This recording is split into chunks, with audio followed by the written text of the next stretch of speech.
Right, the Armo MKII is Trakker's flagship bivvy, tried and tested, been around for years. If you want something that stands up to severe conditions, this is the one to look at. Very versatile, so you can roll the flat back, extra vision, you've got the peak, whatever the weather, rain or shine, this is the bivvy.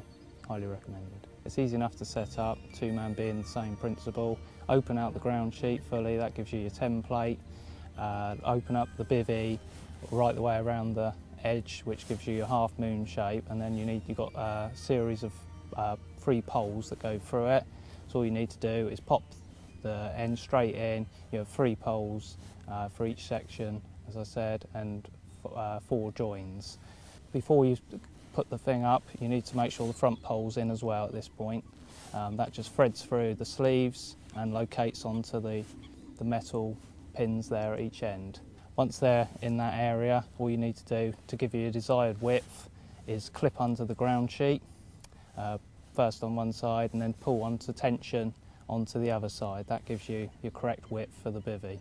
Peg at the back, pull the ground sheet out. You've got eyelets on the underside of the ground sheet on elastic. So put your peg through the bivvy eyelet, through the ground sheet eyelet, peg the 2 rear one. Walk round to the front of the bivvy, pull it up pram hood style, with the door down, which will give you, it will pegged out correctly then. Peg the 2 fronts at tension. Depending on the unevenness of the ground, you have different a number of eyelets on the front, so if it's high or low, you can get it so it is nice and tight.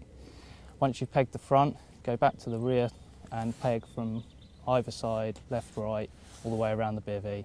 Again, through the ground sheet, through the bivvy eyelets. Tension out the elastics that are on there. That helps if in strong winds, they take the force of the wind as opposed to the eyelet, so you're not putting extra stress on the points. Last thing to do, you've got a little tension pole, clip onto the front. That just keeps the peak out nice and tight. Water can run off nice and easy, makes it all nice and tight. Roll the door up and you're done. Right, the optional extras for this bivvy, you can get a frame support system, which is a series of 3 poles. This tensions the bivvy up rock solid, so in extreme windy conditions, although it's very sturdy anyway, it's guaranteed to go nowhere. There's a overwrap that comes with this model. Just throw it over the top, it's very easy. Peg at the back first, leaving a gap sort of 3 inches out from the original peg. 2 pegs at the back, come around the front, make sure it's all square. You can see where the seam goes over, that it's running over the poles, so you know it's on nice and square. Peg at the front, and again, peg round from the back, just tensioning it out under the bungee straps, which again helps in buffeting winds.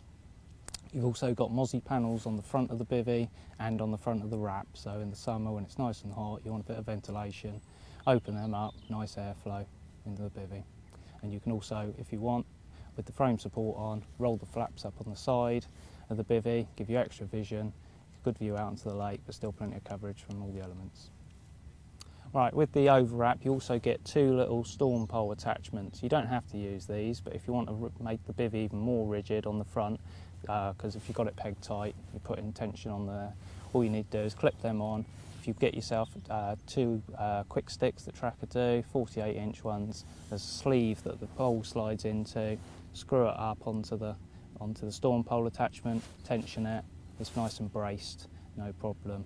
Also, if you want to travel light, not use a ground sheet, you can get a tension strap. So instead of clipping the bivvy onto the ground sheet to give you the exact width, you've got a tension strap, hook on both ends, use it without a ground sheet.